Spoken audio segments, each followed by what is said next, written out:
Hello and welcome to MEDICUS the Podcast, where we bring you around Duke-NUS to meet the people who are shaping science and medicine. And today we're really excited because we have a very special guest who is very familiar with the corridors of this building, but now works across the road at the Singapore General Hospital's Emergency Medicine Department. Dr Jeremy Pong graduated from Duke-NUS with a Doctor of Medicine in 2020, and he's joining us tonight to talk about his journey from medical school to practicing medicine on the front lines. Jeremy, welcome to the show. Great to have you. Hi, thanks, Nicole. Yeah, I'm Jeremy, and thanks very much for having me today. So you joined us straight from work today. How was your day? Oh, actually, it was quite interesting. Every Wednesday, we actually have a protected time half the day. And today, we actually got to see the new emergency medicine building just across the road. Yeah, so new facilities, purpose-built for emergency medicines. And today, they showed us around, did some simulations. So that was interesting. And what are the new things you can look forward to there? Well, I think it's the previous emergency department is quite old. It's functional, but it was getting a bit small for the number of patients we were seeing. So the new building definitely has a lot more capacity. It has ICUs and wards in the same building. So it's the accessibility to the emergency department is much greater also. That sounds very exciting. But you've joined us today really also because it's our graduation season at Duke-NUS, and the latest cohort, the class of 2025, they have just graduated a few weeks ago. And we wanted to catch up with you to reflect with you a little bit on your graduation, which was a bit different because you graduated in 2020. Can you remember what graduating was like for you? Yeah, I think 2020 was interesting year. I think mainly because of COVID. That was the big thing that happened in 2020. So I recall we first received news of COVID. I think it was in my last elective. Yeah, I was in endocrinology. And one of the day, there were rumors going around of this virus. And we knew it already been in Singapore, although it was still quite contained. But at one point, I think the government announced the circuit breaker. And we were told to stay at home. Yeah, so I think that was quite surprising for us. Yeah, but I think the school stepped up quite well. They very quickly organized a lot of e-learning courses for us. And on hindsight, I guess it was quite a good thing also because our final exams were just a few weeks away. So those few weeks at home really allowed us to really sit down, consolidate our learning for the final exam. So graduating in that climate was interesting. Yeah, gave us a bit more perspective on what it meant to be in healthcare. Was there anything that you sort of wish that you could have had as part of your graduation that you've missed because it was COVID? Well, our graduation ceremony was online. We took the Hippocratic Oath and all that online.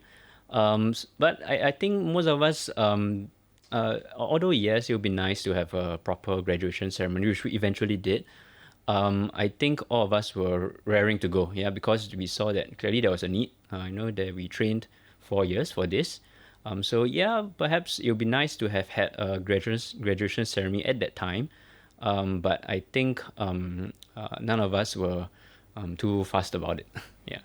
And you sort of mentioned that you were at home beforehand, and that was useful for exams. But how was the transition for you then from being a student to being a doctor? Did you feel well prepared? Yeah, so I think one of the things that Duke organized for us was this thing called the Student Internship Program, SIP. And what it is really is it embeds you within one of the teams in the hospital, for example, in the medical or the surgical team for a month. And what the good thing is that it's held after the final exam. So you really have your mind free to really just immerse yourself in being an intern. And that was really useful because you don't have the responsibility of actually being a doctor for the patient, but you can really be a shadow and really see how they work from day to night. Of course, most of the time I had the pleasure of being with very good teams where they actually allowed me to do a lot of the work that a house officer does, of course, under supervision. So that transition, the internship program was really useful in helping make when I finally became a house officer. So you guys were able to go back to complete that actually in real life, not online. Yes, yeah, correct. So fortunately, things worked out. Yeah, so we were at home for a few weeks, maybe a month or two. And then I think at that point, the government loosened the restrictions. People could meet. So we did have a final exam in person. Yeah, although, of course, there were some precautions and all that. And thereafter, we were allowed to go back to the wards, actually. Yeah, so it was actually quite interesting time. Streets were empty. I think only essential, what the government calls essential workers were on the move. So it was, yeah, interesting. Yeah, but thankfully we still managed to get some good real life internship experience before starting. Yeah. And you sort of said you felt well prepared, but on a sort of emotional level, did it feel any different when you for the first time clicked, I don't know, enter or do this, because now it was your responsibility? Did that feel different? I mean, yes, definitely, because I mean, the focus when you're finally a doctor, I guess in medical school, the focus is a bit more on the disease, learning about the disease, which is important. But when you finally start working, yes, we definitely do focus on the disease, the problem, but you are also responsible for everything else. Yeah, so for the patient, not only the disease, but how are they coping? Is there anything else socially or financially that hinders them from getting this disease treated? And of course, a large part of being a house officer is really administrative. Yeah, so you learn how the system works, who to call, at what time does the shift change and stuff like that.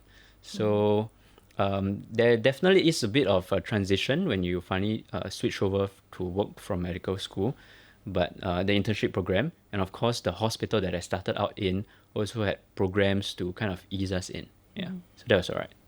Okay. And what was it like sort of starting working as an actual real doctor during COVID? I mean, your workload must have been very skewed.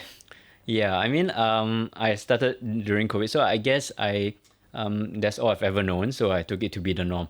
Yeah, but I suppose things that were different then as compared to so-called non-pandemic times perhaps was that, like you mentioned, the workload was a bit skewed. Of course, the sick patients will come, but a lot of the so-called non-urgent elective cases like knee replacements or cataract surgeries were postponed. Yeah, so and of course there were a lot of processes in place to try to prevent the spread of COVID. Which we adapted to. Yeah. Do you think that experience has sort of shaped how you view your perspective on medicine in general now? I think not only me, but I guess Singapore and the world is definitely more aware of infectious diseases such as COVID, and definitely have through that experience have learned a lot more about how a disease spreads and what we can do to try to halt it. So yeah, I guess it definitely has colored, I mean, how I approach things. Yeah, so that was interesting. So infection control procedures are very much top of mind. Oh yes, definitely, especially in the emergency department where wherever an infectious disease may not declare itself immediately. Yes. First few years out of medical school tend to be quite intense, a lot of learning on the job, a lot of long hours, but you found time, or maybe made time, to get married in between, right? And later on you also had a baby, so yes. Congratulations. Thank you. But how did you balance family and work? Yeah, I think it's a lot about perspective. Yeah, of course, yes, work is important, and you have to be dedicated to not get burnt out. Yeah, to maintain a true interest in it. Yeah, so but as you mentioned, after graduation, quite soon after, I got married. Yeah, I guess that was planned kind of before COVID, but COVID came around, and yeah, we just went through with it. Yeah, so in fact, I think because of COVID, our break between from when we graduated and when we started work was shortened. I think it was like 2-3 weeks or so. Yeah, because I think the reason that they gave us was that we couldn't leave the country anyway. So why not start work? So yep. We started work a bit earlier than other batches. And just wondering, right, when people sort of are thinking about starting a family, often we're looking for the right time. What would you say to them? Yeah, I guess it's very personal. Like that honestly is not easy to work, study after work, and start to have a family.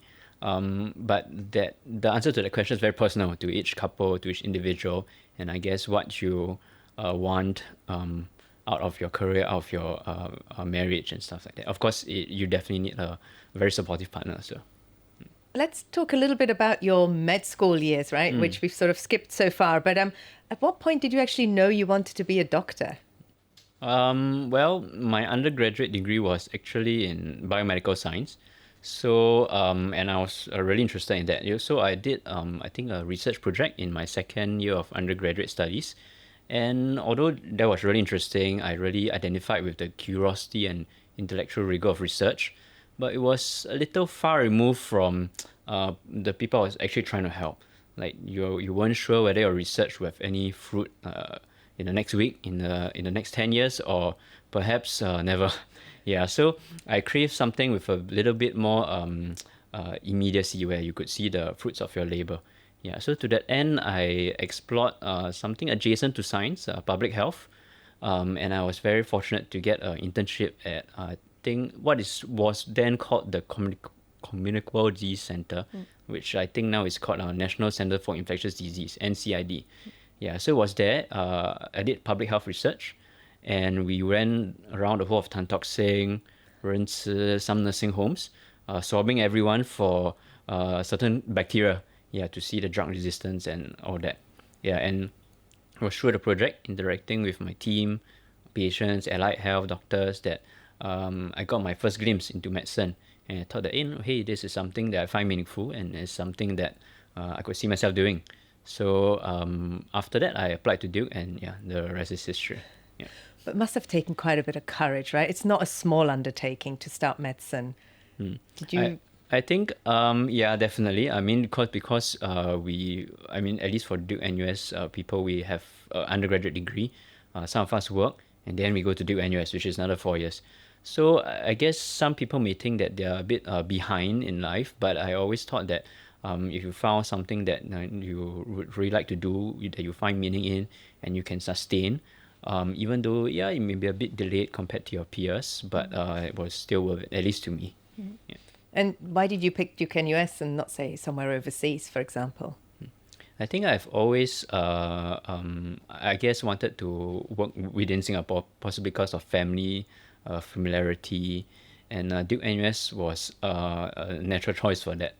Yeah, so although I did consider going overseas, there were many factors, for example, cost, unfamiliarity that made me eventually decide for Duke-NUS. What was your time like? Your 4 precious years, right? But what was that like for you? Yeah, it was really exciting. So I think definitely it was educational, but the people I met here were really interesting, and everyone had a story on how they came to Duke-NUS, and all of them were really passionate people in different areas of life. Yeah, so it was a cozy cohort. I think there were perhaps 60 of us at that time. So over 4 years, you kind of got to know everyone through all the studying, going through clinical scenarios together. Yeah, in fact, I went on many holidays with many of my peers too. Yeah, in my first year, we actually organized a fundraising climb, yeah, up Mount Batu, Mount Agung, for financial aid. Yeah, so yeah, we did a lot of fun things together. And what was mountaineering like? Did that give you a thrill, or why did you pick that? Yeah, okay, that's a good question. Yeah, so I mean, even before I came to Duke-NUS, I've always been a fan of mountaineering, or rather hiking, perhaps. Yeah, so I just find that the great outdoors, yeah, they appeal to me in you being in charge of whatever you're doing, facing adversity, how you overcome that. And I thought that taught me a lot about myself, and a lot of the attributes that I learned in the outdoors, yeah, eventually brought to other areas of my life, like career, and in my time in Duke-NUS. So how we came to organize that was really because I spoke with other people who were like-minded, yeah, and we thought that, hey, we all like the great outdoors, why not let's organize something? And since we're doing it, let's do it for something meaningful, like raising funds for financial aid. So that was, yeah, how it came about. What would you say was your highlight moment at Duke-NUS? I think, well, I mean, there were many, but I would think that the third year, that was a really interesting year, or they gave us, not really a year, but perhaps 9 months to do a research project. And I had a wonderful mentor. And apart from the research project, it was so memorable because there was a lot of time to do many other things. Yeah, for example, as it was still related to medicine, but not as academic. So, for example, I was able to participate in helping out in international registries for cardiac arrest. I got to see how the pre-hospital system worked in Singapore, the SCDF ambulances. Got to teach members of public CPR. So I think the third year afforded a lot of time to do a lot of these other things, which enriched my experience at Duke-NUS. It sounds you did a lot of emergency medicine related things. Did you Yes. already know this is what you wanted to do at that point? I think I always had an inkling that was where I was headed. Of course, eventually I did explore a few other things. But yes, my third year project was in emergency medicine. So, and it was something I was interested in. So many of my side projects kind of veered in that direction also, yes. And you also got involved with the Disaster Volunteer Corps, how you mobilize students to sort of go off on overseas missions. Is that right? Yeah, somewhat. So it was actually also started in my third year, where we had a bit more time. So the Disaster Volunteer Corps, or DVC, was actually an initiative by senior members of SGH Emergency Department. They very kindly reached out to us, and the thought was that in times of emergency disaster, that there was a readily available group of students who most of whom would be quite keen to help out in some capacity. Yeah, so the idea was that if we could train students, maybe 100, 200 of us, and if needed, integrate them into the hospital disaster workflow, that there will be a ready help in times of need for the emergency department and the hospital. Yeah. So did you get involved in sort of curriculum development and training? Did you go through that as well? Yeah, so I think the first batch of us, we were quite small. We started maybe 10 of us or so, learning first aid, learning how we could help out within the emergency department. We also got to participate in a certain hospital disaster exercises. Exercise Kingfisher was one of them. Yeah, and I think since then, that was perhaps 2018, 2019, till now it's grown quite a bit to involve, I think, all three schools. So we now teach students from all three schools disaster medicine and related things. Wow. Yeah. Do you feel proud? Is that like another baby? Yeah, I suppose so. But it wasn't only me. So it was many other people, both the people from SGH Emergency Medicine and quite a few of my peers. Yeah. Sort of going beyond the textbook, right? You talked about the freedoms you had in year 3. How did that enrich your experience here?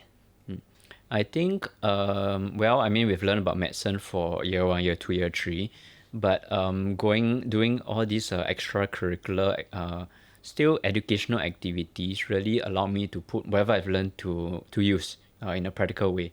And I think going out of Duke-NUS, doing something in the hospital even, for example, the Disaster Volunteer Corps really allowed me to apply in a real-world setting with where you have to come up with workflows, processes.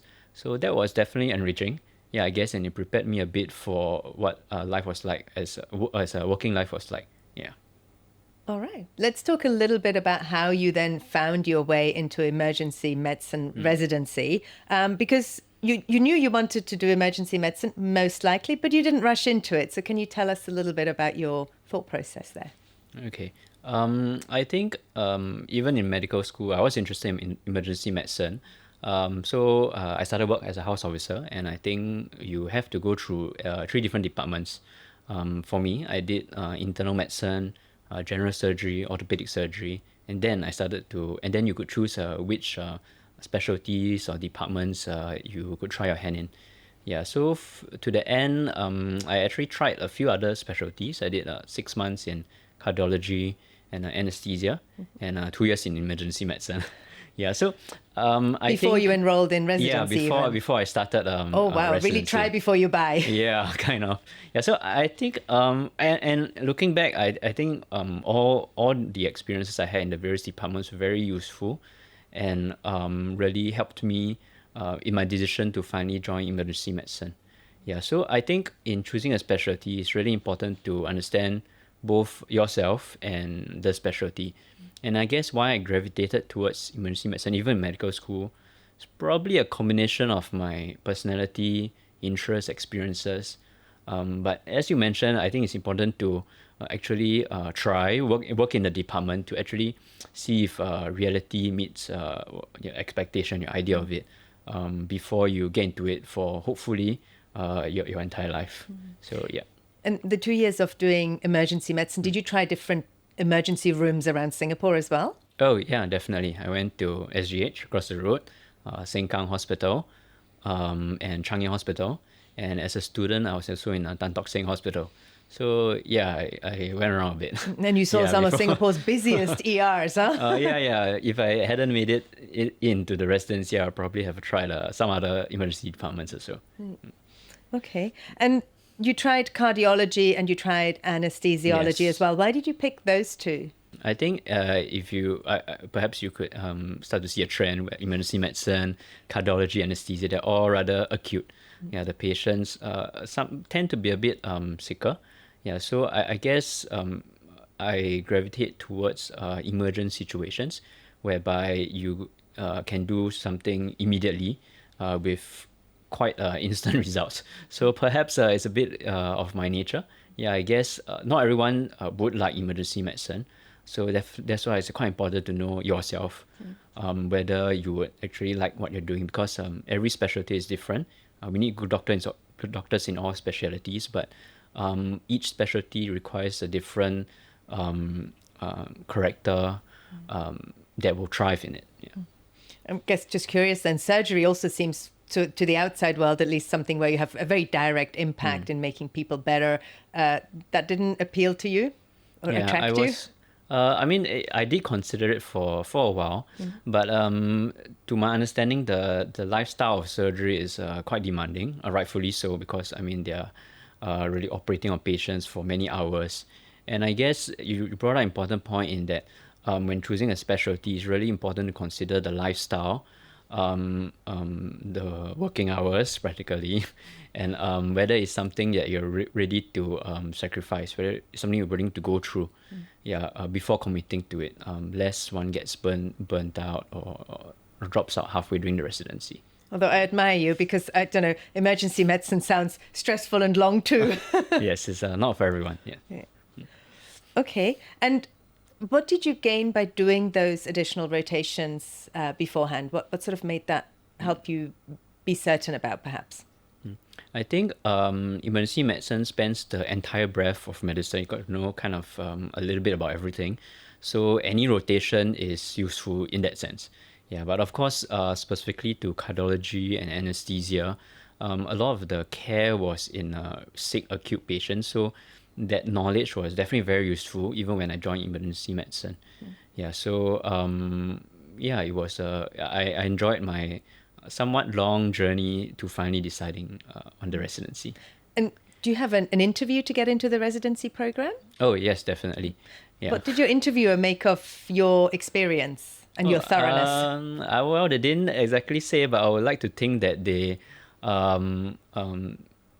were appreciative of the experience. Yeah, because it also helped them to be sure that hey, this guy has worked with us. He has seen a bit of other specialties, and having seen so-called the outside world, and having seen us working with the emergency department, he has now chosen us, and his choice is therefore more certain. At least that's what I hope they think. Yeah. And you shared with us a little bit about what you did today, which didn't sound like it sounded like a typical Wednesday perhaps, but even then a little bit special. So can you share a little bit about what a typical shift is like for you? All right. So in emergency medicine, it's shift work. Usually lasts for perhaps 8 to 9 hours, and we are deployed to what we call priority areas. So priority 1 is where the sickest patients are. Priority 2, a little bit less sick, and priority 3 are what some people call ambulant, meaning they're still able to walk. Yeah. So how the shift goes really depends on which area you're deployed to. Of course, I guess when people think of emergency medicine, they think of priority 1, the sickest patients. So I think emergency medicine is really about working with what you have. Sometimes information may not be complete, but you do your best, of course, and it's a lot also about teamwork. Yeah, so one of the things that drew me to emergency medicine was really the people that I met. Faculty, peers, nurses, everyone that works within emergency medicine. In that, yes, we come from very varied backgrounds, but with our training, we are able to work together quite cohesively for the good of the patient. So I enjoyed it. Yeah. And what does it feel like working say a priority 1 shift versus a priority 3 shift? I think the approach is very different. So priority 1, you are usually trying to, the patients are in extremis, you're trying to stabilize them. So the approach, so usually in medical school, we are taught to take, for example, a history, 20-minute history, examine a patient for 5 minutes. These are important skills, but perhaps the focus in priority 1 area is a bit different, is stabilizing. So sometimes we may not have as much of the story. Sometimes the patients can't tell us or can't talk even for whatever reason. So that's priority 1. So you get a lot more acute medicine, strokes, heart attacks, cardiac arrests, poisonings, bleeds in the brain. So that's what people usually think of when they think of emergency medicine. Whereas priority 3 is a mixed bag. For example, a patient can come with a fever, but of course, and most of them are still quite well.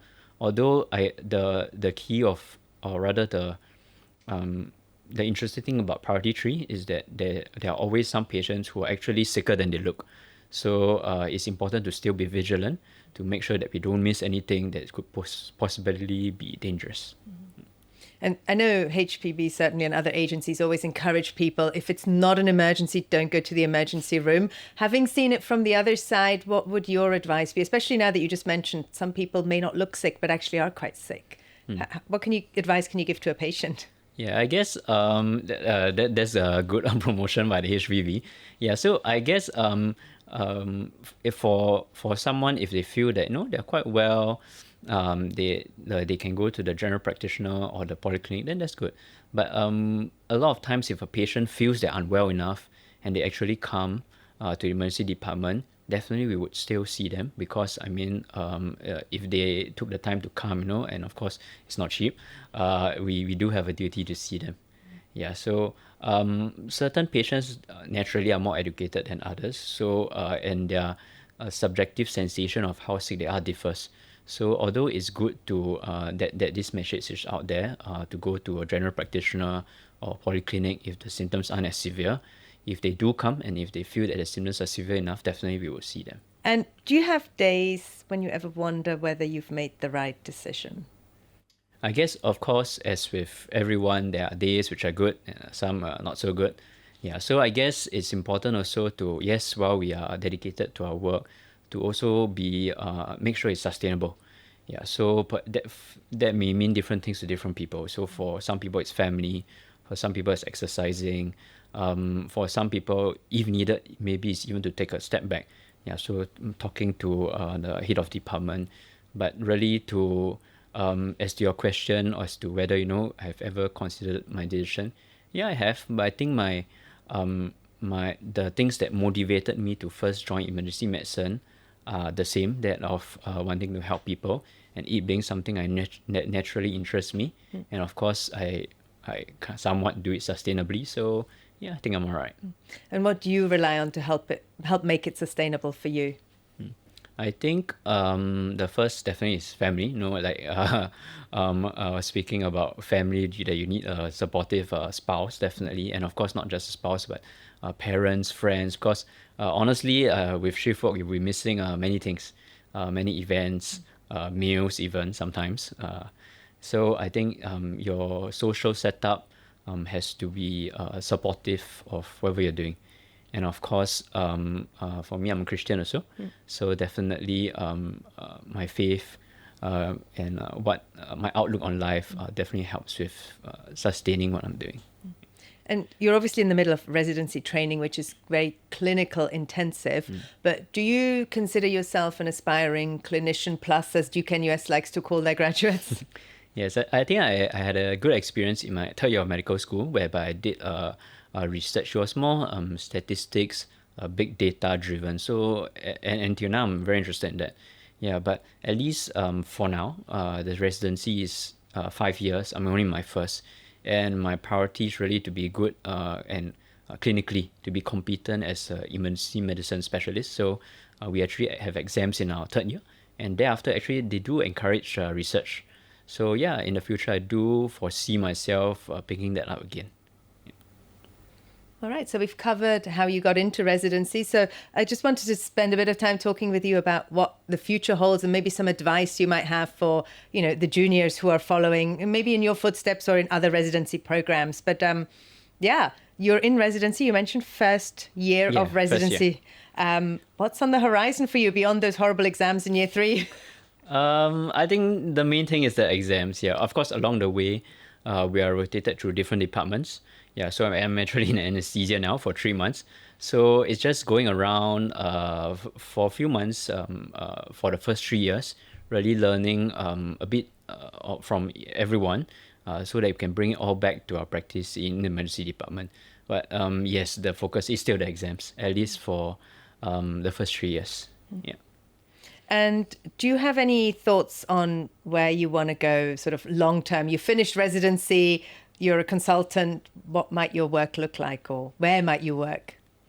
Of course, well, there's some time away, but yes, it will hopefully come.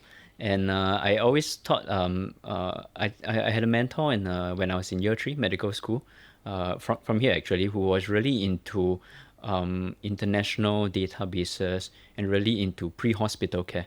So in my third year, I had a bit of experience in that, and that's what I think I'll be interested in. Yeah, so once the exams are done, I'll probably get myself a little bit more involved in it. And perhaps that may be where I go towards once I finally graduate in 5 years' time. So looking at how we can make that chain of services be faster? Yeah, be seamless, and trying to see if there are any steps that can be optimized, all for the ultimate goal of improving patient care, patient mortality and stuff like that. Yes. You mentioned this sort of will involve a lot of big data. Do you feel AI ready? Wow. I guess that would definitely augment our research, but as of now, haven't tried it yet. When I was back in medical school, I think AI wasn't that much of the rage, and it was still doing statistics, R Excel, SPSS, and stuff like that. Yeah. So do you have any advice for those who have just recently graduated and are in their first few weeks of PGY1? What advice would you have for them? Yeah, so I'll first say congratulations on graduating, finally making it as a doctor. If they're in their first few days of PGY1, it's probably quite tough. I mean, from being a student, just sitting down, studying for exams, to actually being on the ground, constantly on the move, changing teams very frequently, it can be quite tiring. Yeah, but just some words of encouragement perhaps is that to always remember what they're doing it for. Yeah, to try to do it in work in a sustainable manner, be it through recharging through family, sports, or other means, and to know that the houseman year is 1 year, is long, but it also comes to an end. And thereafter, they tend to be able to choose specialties which they are more inclined towards, and some people find that a bit easier. And just thinking on from there, those who are now going into their 4th year at Duke-NUS, do you have some tips for them on how to help them ace and get the most out of that experience? Yeah, I think for the 4th years, to always begin with the end in mind, which I think they would already be, because when I was in my 4th year, the only thing I had in mind was the finals. Yeah, which at that time was called CPX4. Not sure if it's the same now. So with everything that they go through in 4th year, perhaps they could try to relate to how it ties in, of course, to the final exam, but also to what they would need to know in the future. Yeah. And what about your fellow alumni who are maybe not quite as far ahead as you are? They're still thinking about which residency. What advice do you have for them to get into the residency that they want to get into? I would say first to know themselves.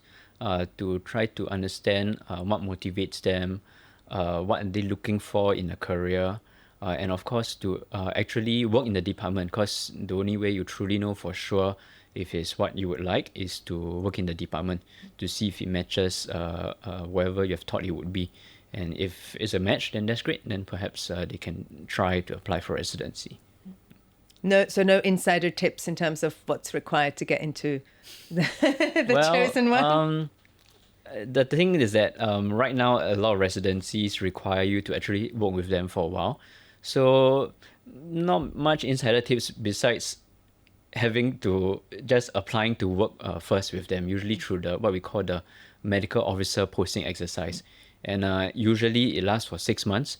So you probably get quite a good idea of the department you want to join. And the department will also get quite a good idea of who they're hoping to train. Yeah, so if it's a good match, something like dating, I guess, then yeah, you can apply for residency. Do you have any advice for anybody who finds himself in a mismatched situation? They think they know what they want to do, but they're not getting the residencies. Is there anything they can do? Wow, okay. Personally, I haven't found myself, fortunately, in such a scenario. But I would think that, at least in Singapore, there are a few clusters.